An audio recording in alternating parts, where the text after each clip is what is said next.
Nuestra atención siempre en Colombia con C de cambio, a pesar de la distancia, de transmitir noticias positivas, noticias que sí se pueden generar en Colombia, transmitir que el verdadero cambio, que el cambio se está presentando en realidad en nuestro país. Quiero comenzar este video con este trino del sargento Chalá respecto a la polémica de la supuesta reducción en el subsidio de la vivienda para los militares. Quiero que escuchen esto.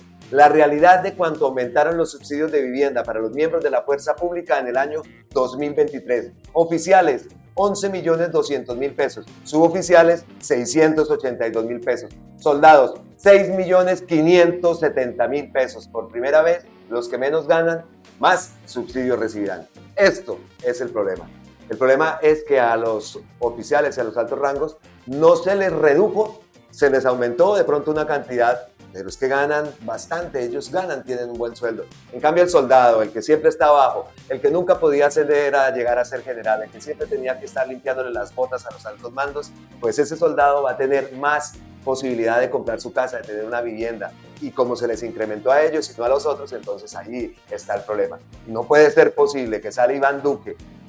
¿Quién es Iván Duque? Y los medios dándole testimonio y dándole fuerza. Lo que pasó ayer y lo que ha pasado en las últimas horas respecto a esta noticia es intolerable. Es un descaro único. Vimos por ahí como El Tiempo y varios medios dándole réplica a algo tan sumamente grave, porque todo esto parece orquestado. No parece, eso ya se sabe que es una estrategia de crear ese enemigo entre las fuerzas militares y el gobierno de Gustavo Petro. Por favor, Gustavo Petro siempre ha protegido al soldado, al que está abajo, al que puede llegar a ser general, y eso nunca ha gustado en los altos mandos, que se acabe esa politiquería, que para tener ascensos tienen que tener amigos congresistas y todo eso no les gusta, y ahí está esta campaña.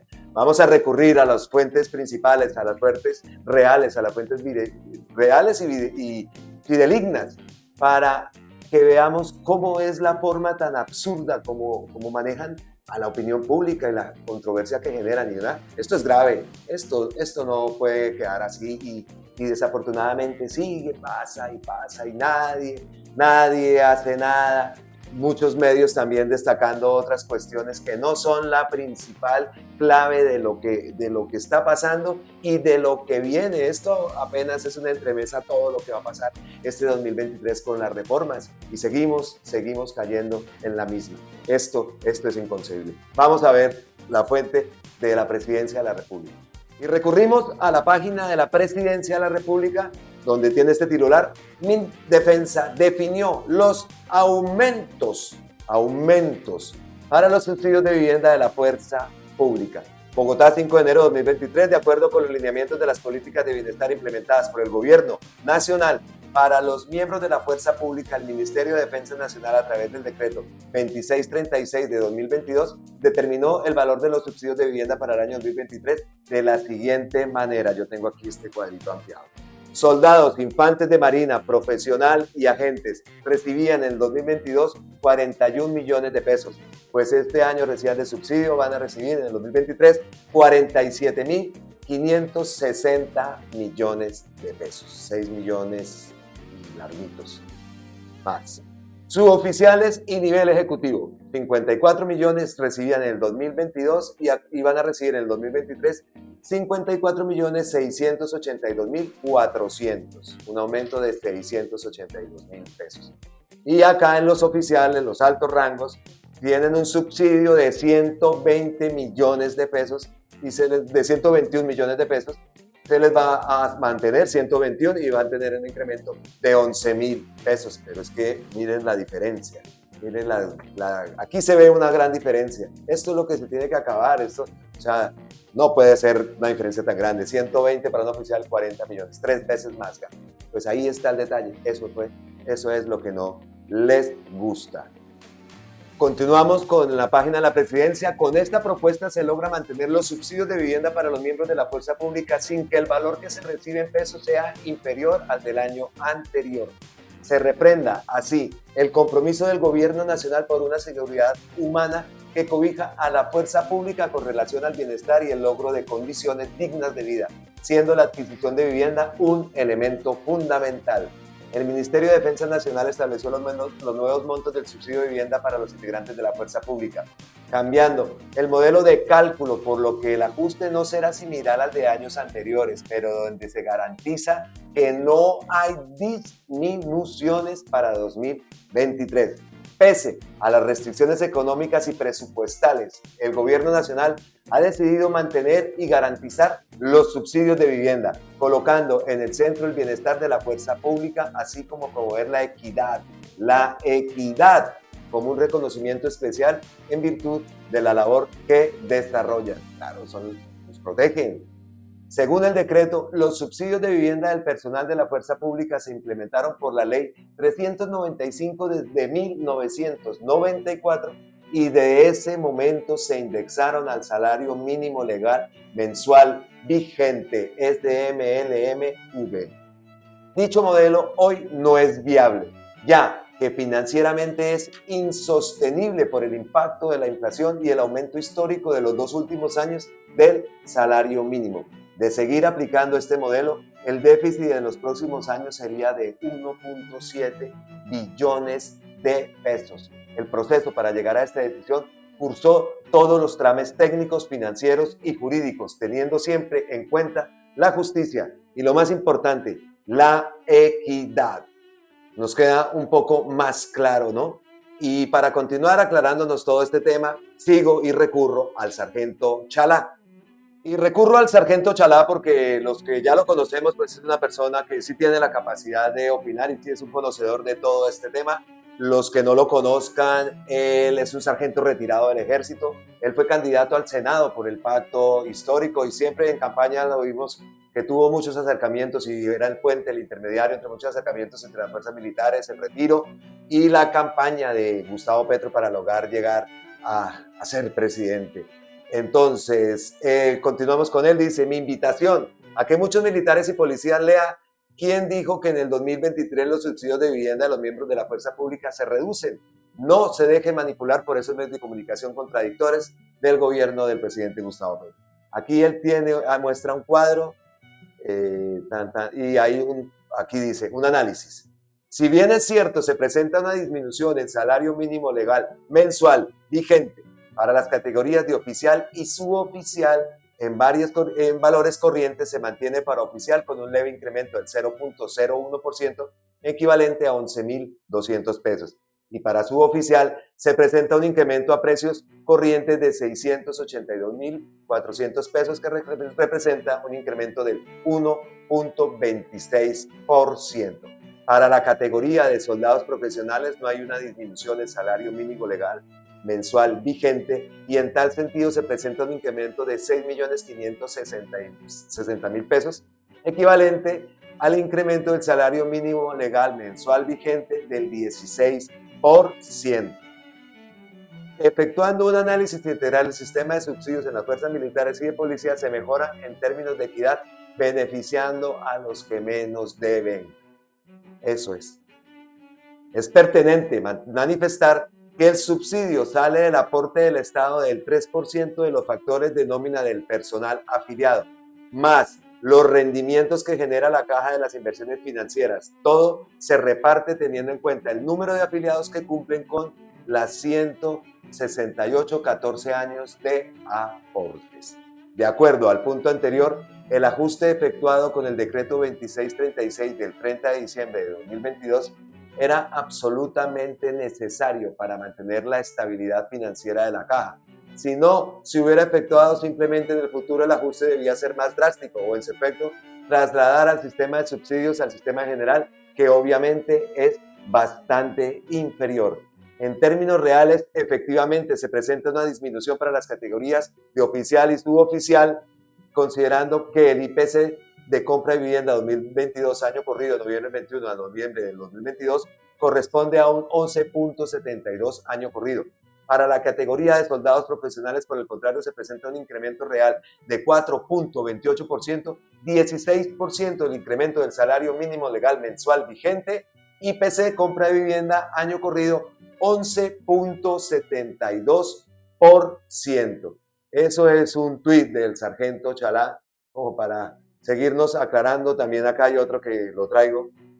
Los medios manipulan la información con el fin de poner a la fuerza pública en contra del presidente Gustavo Petro. Por primera vez, los que menos ganan más subsidio de vivienda recibirán aumento para el 2023, oficiales 11.200 pesos, suboficiales 682.000 y soldados 6 millones de pesos. Así que, vía decreto, nada, eso, vea, estos son los titulares, eso no puede ser.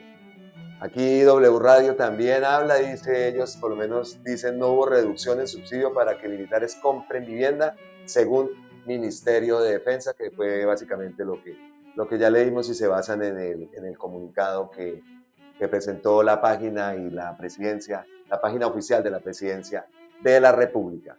Dejando ya atrás la noticia del subsidio a los militares, otra noticia que me llamó muchísima la atención y que no está teniendo la difusión que debería tener porque la están tratando ellos, sabemos quiénes, están tratando este anuncio de populismo, de payasos, de compra de votos, en fin.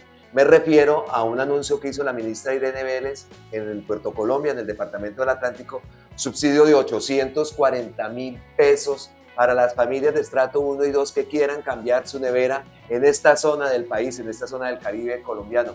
Me llama muchísimo la atención y dirán, ¿pero por qué? O sea, ¿qué tiene que ver una nevera? O sea, que pues tiene mucho que ver, como la ministra ahora la vamos a escuchar, esa nevera vieja hace que el consumo de luz también se incremente. Sabemos cómo son de usurpadores las empresas y las compañías eléctricas en esta zona del Caribe, que durante años han robado a los usuarios, pues esta es una forma también de reducir un poco eso. También sabemos y entendemos que de nada sirve tener la nevera si no tienen con qué pagar la luz, si los recibos siguen llegando con esos precios tan exorbitantes.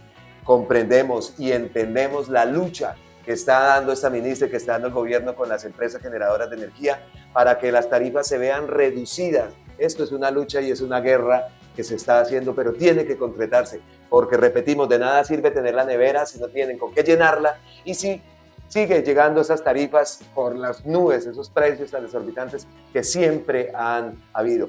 Entendemos que es parte de la transición energética justa, todos estos elementos. Las nuevas tecnologías también colaboran para esa transición energética que se necesita y que se está buscando. Esto no es compra de votos, por el contrario, esto es querer a Colombia y buscar esa transición. Escuchemos a la ministra cuando hizo este anuncio. Sea esta la oportunidad para decir que ya estuvimos aquí en este departamento y realizando el diálogo regional vinculante en Barranquilla hace algunos meses. En ese momento, con la participación de más de 10.000 personas, estuvimos discutiendo lo que iban a ser nuestros objetivos para el Plan Nacional de Desarrollo. Fue un espacio de participación absolutamente fructífero con el cual logramos ya estructurar unas bases del Plan Nacional de Desarrollo que fueron socializadas hace más de un mes por el DNP y del cual se han ya desarrollado unos artículos que estamos próximos a presentar a la ciudadanía y al Congreso de la República para que siga su curso. Importante decir que este gobierno sigue comprometido con la participación ciudadana porque estamos convencidos de que es con y para la gente que estamos construyendo este gobierno del cambio. Y en este gobierno del cambio la transición energética justa es un objetivo central. Como parte de la transición energética justa, la eficiencia energética es un principio clave. ¿De qué se trata la eficiencia energética? Entonces, tenemos que, por un lado, el consumo de la energía depende de nuestros patrones, de nuestros hábitos, de la manera como utilizamos los electrodomésticos en la casa, de la manera como encendemos o no las luces del hogar. Y ahí, en esos patrones o hábitos, determinamos cerca del 10 al 15% de ese consumo de la energía. Lo que se refleja en nuestro recibo de la luz cada mes, el 10 y el 15% dependen de esos hábitos. Ser consciente de los hábitos es entonces absolutamente crucial. Pero otra parte también importante de la eficiencia energética tiene que ver con la calidad de nuestros electrodomésticos. La calidad de nuestros electrodomésticos puede determinar el 30% de ese consumo que vemos reflejado en el recibo de la luz. Es decir, que tener electrodomésticos más viejitos, con tecnologías menos eficientes, eso va a terminar impactando también nuestro recibo de la energía, nuestro recibo de la luz. Nosotros compartimos con ustedes la preocupación sobre las tarifas altísimas de la energía. Desde el momento cero de este gobierno estamos trabajando intensamente para poder buscar soluciones que sean en el inmediato plazo y en el mediano plazo. Hace ya 3 meses logramos un pacto por la justicia tarifaria donde se renegociaron cientos de contratos entre los generadores y los comercializadores de energía. Con eso logramos a nivel nacional en promedio una reducción de más del 4% y una senda de reducción cercana al 13%. Sin embargo, somos conscientes que es una reducción insuficiente. La razón por la que es insuficiente es porque desde 2020 el incremento de las tarifas fue, diríamos, exponencial. Y eso quiere decir que las medidas que estamos tomando deben ser complementarias. Por eso a nivel regulatorio tomamos unas medidas, pero debemos seguir tomando otras y en este caso esta feria de equidad energética nos ayuda a contribuir desde los hogares en ese cambio que necesitamos para mejorar la eficiencia energética.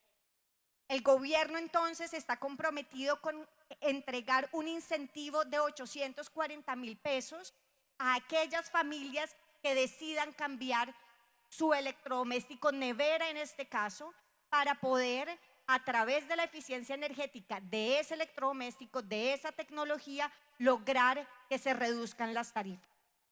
Es una de las maneras, no es la única y como les digo, estamos trabajando en más medidas complementarias. En ese sentido, este tipo de medidas de eficiencia energética pueden ayudar a que los estratos 1 y 2 logren una reducción de hasta 50.000 pesos en su recibo de la luz cada mes. Eso va a ser muy importante porque puede significar hasta un 30% de la reducción y esto lo hacemos entonces gracias a ese incentivo que el gobierno está comprometido. Seguiremos trabajando con ustedes de la mano de la ciudadanía para lograr justicia en las tarifas de energía y en eso quiero que sepan, este gobierno no dejará de contribuir con cada paso que sea necesario. Muchísimas gracias Puerto Colombia por estar aquí hoy. Muchísimas gracias por escucharnos y abrirle las puertas y el corazón a este gobierno que es un gobierno para la justicia ambiental, la justicia social y la paz total. Muchas gracias y que tengan un feliz año. Place escuchar a la ministra que ellos son conscientes, que reconocen que hace falta mucho por hacer. También sabemos que se está haciendo una lucha desde el minuto cero, como lo dijo ella.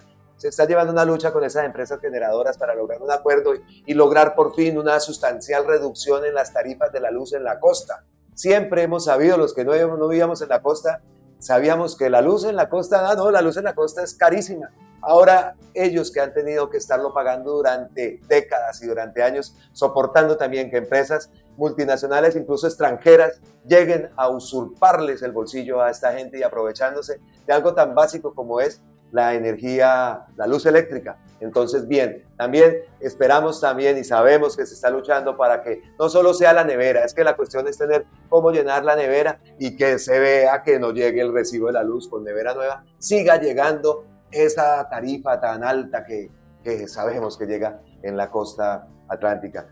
Y otra noticia, o noticia importante también, que también está pasando, no está pasando muy como debe ser, es la reapertura del puente internacional José Antonio Páez en Arauca, que después de casi 7 años cerrada, volvió a abrirse y se va a abrir también con unos controles. Vamos a leer la página oficial de la Presidencia de la República. Dice: desde este miércoles, vehículos particulares de pasajeros y de carga volvieron a transitar por el puente internacional José Antonio Páez en Arauca, conectando a Colombia y Venezuela tras 7 años del cierre de la frontera, que permitía mejorar y reactivar el comercio, la inversión y el turismo. Esperamos que así sea. Desde que inició el gobierno del cambio entendimos la importancia de trabajar de manera urgente por la reapertura de las fronteras con Venezuela, debido a la hermandad que existe entre nuestros pueblos. Ya son varios los puntos que hemos habilitado en Norte Santander y ahora en Arauca. Esperamos que estas decisiones mejoren el comercio y la calidad de vida de todos los habitantes de estos sectores, explicó el ministro de Transporte, Guillermo Reyes. Vale la pena resaltar que desde el gobierno nacional se solicitó a Venezuela el permiso de tránsito de vehículos en todos los puntos habilitados: Simón Bolívar, Francisco de Paula Santander, Atanasio Girardot, que es Tienditas, y el puente Unión en Puerto Santander. En cada lado de la frontera las autoridades tendrán un riguroso control, por lo que se debe tener en cuenta en cuanto a vehículos que, ojo, las motos tendrán el mismo tratamiento que los vehículos particulares. Deben tener casco y chalecos distintivos para ingresar a Venezuela. En Colombia, Cúcuta, está prohibido el parrillero hombre. Ojo, no sabía que en Cúcuta estaba prohibido el hombre. Una anécdota, una vez viajé de Bucaramanga a Cúcuta en moto. Eso fue en los 90s. Y llegamos a Cúcuta, a San Antonio, nos dimos la vuelta, incluso entramos por Ureña. Y cuando íbamos a salir, nos paró la Guardia de Venezuela. Íbamos 3 amigos en moto. Y en esa época en Colombia no exigían el casco, y pues, en cultura tan grande. En esa época los venezolanos nos dijeron: ustedes en moto y sin casco, colombianos. Así, nos iban a poner una multa y al final los hablamos y nos dejaron ir, que saliéramos inmediatamente de Venezuela, porque lo que habíamos ido a hacer era a echar gasolina, y efectivamente la gasolina, llegué a Bucaramanga con gasolina y me duró como una semana, cosa que no pasaba con la gasolina de Colombia. Y esa moto respondía, tenía mucho más octanaje. Listo, entonces las motos tendrán que ingresar con casco y chalecos a Venezuela, y en Colombia tal. Los taxis pueden operar, entrar al territorio del otro país, dejar al pasajero y deben volver a su país vacío. Ojo, solo pueden circular en los municipios transfronterizos. Si quiere pasar, deben diligenciar el permiso de circulación provisional, se diligencia en Venezuela. Las rutas de transporte público que tienen recorridos autorizados solo pueden hacer origen-destino conforme a los actos administrativos existentes que aprobaron estas rutas. Se requiere estudiar el cambio de las mismas. Se exigirá el SOAT o la póliza equivalente. Entonces, mucho cuidado. Y respecto a todo esto, con el Ministerio de Transporte editando este video, me acabo de dar cuenta que habían hecho un anuncio de paro. Los taxistas habían anunciado un paro protestando por el alza de los precios de la gasolina, y acá me acabo de encontrar una reunión que tuvieron el representante de los taxistas y Hugo Espina, es el nombre de él, que siempre lo hemos visto, muy delirante. Importante la reunión con el representante de la Asociación de Propietarios y Conductores de Taxis, ASOPROTAX, Hugo Espina. Se acordaron los siguientes puntos. 1. Al iniciarse la reunión, el ministro Reyes manifestó al representante de los taxistas que no existían razones para convocar un paro, cuando el gobierno nacional ha estado siempre abierto al diálogo y a la concertación. Respecto al sector taxista, para compensar el incremento de los precios de la gasolina, se les otorgó la reducción del 50% del SOAT. En consecuencia, no hay elementos para decretar un paro. Segundo, dice acá, respecto al señor tal. Segundo, conformar mesas de trabajo para revisar el costo del etanol y el biodiesel. Realizar una reunión con el Ministerio de Hacienda y equipo económico del gobierno para examinar el tema del transporte del combustible que se hace por camiones cisterna, ya que hoy se hace a través de poliductos. Cuarto, implementar medidas para la transición de la flota de taxis, que hoy es obsoleta, a pesar de taxis de combustible a taxis eléctricos. Muy bien. Que el gobierno revisará las medidas para implementar un mayor control al transporte informal de prestación del servicio público de vehículos particulares y motos. Finalmente, a partir de la próxima semana se iniciarán las reuniones de las mesas de trabajo. Entonces esperamos que este llamado a paro no tiene justificación en este momento, y más cuando, como dice el propio ministerio, que se les rebajó también el subsidio al SOA de un 50%. Sabemos también que el precio de la gasolina, pero también hemos escuchado por qué han tenido que subir, subsidios congelados, y eso no es algo que haya hecho Gustavo Petro porque sí, eso tocaba hacerlo y tenía que haberse hecho durante hace varios años. Bueno, entonces son buenas noticias. Esta última noticia del paro taxista, que esperamos que no se lleve a cabo, saltó en el momento que estábamos elaborando este video, pues entonces también queda incluida. son esas noticias que queríamos transmitir, noticias buenas, noticias del cambio. Hoy, Día de Reyes. Y hablando de reyes, tengo aquí en la mano a un rey. Uno de los 3 reyes, que la verdad que quiero que escuchen esto. Bueno, querida comunidad, hoy oficialmente se supone que se acaba la Navidad, desafortunadamente. Me quiero ir con un apunte que les quiero dejar. Siempre nos han dicho que en Colombia siempre nos han dicho que el rey negro era Melchor. Y también es por una carta que algunos de mi generación recordaremos, la carta de Juanito a los Reyes Magos, donde a Melchor le pega tremenda atacada. Pues resulta que el rey negro no es Melchor, el rey negro es Baltasar. Y pues obviamente aquí en España, que son los que tienen esta tradición, pues aquí lo confirmé, véanlo. Rey Baltasar, que le... Vamos a saludar también a su majestad, el rey Baltasar. Majestad, buenas tardes. Hola, buenas tardes. ¿Qué tal? ¿Disfrutando de Málaga? Mucho. Bien. Bien, ¿está contento de estar aquí? Sí, la verdad que sí, con los niños, sí, mucho. Me han dicho su majestad en Melchor y Gaspar que los niños de Málaga han sido muy buenos. Claro que sí, todos los niños han sido muy buenos. ¿Cómo la ven? El rey negro no es Melchor, o por lo menos aquí en España no es Melchor, el rey negro es Baltasar. Y digo lo de la carta de Juanito, no sé si se acuerden muchos de nuestra generación, la dichosa carta que le hizo Juanito a los Reyes Magos y la respuesta después de Juanito cuando llegaron los Reyes y trajeron los regalos que no eran los que él deseaba, se desquitó directamente con Melchor.